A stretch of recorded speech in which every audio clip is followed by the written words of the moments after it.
To my video on how dodgy is Kogan. So this is the replacement remote that I paid $50 for and does not work. So when you push the button here, you're meant to get a light show. This is what happened with my original remote within warranty. And even though I provided similar evidence to Kogan, they messed me around long enough that they then decided not to send me one. So again, paid $50 for this. So I will now show that it has batteries, and I will show me replacing those batteries, which I did when it arrived. And I have put in 4 sets of batteries. It is not a battery problem. It is the remote is just defunct. It's a joke. Just do not go near Kogan, people. Worst company ever.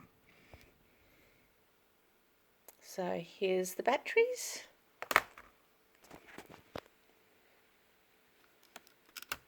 And it's not that simple to try and get them out, so I'll just pause again and remove.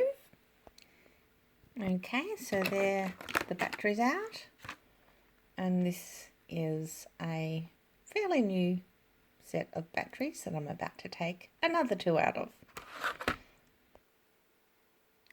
Now you can see the 2 new batteries in and installed the correct way. I'll put the back on. Oh no, maybe I'll just leave it off and show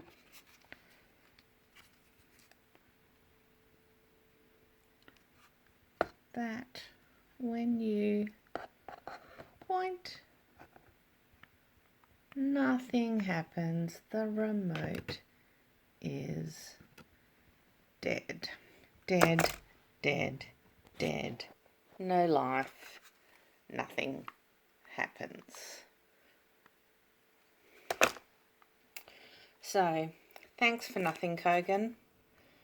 Biggest waste of money, time and effort.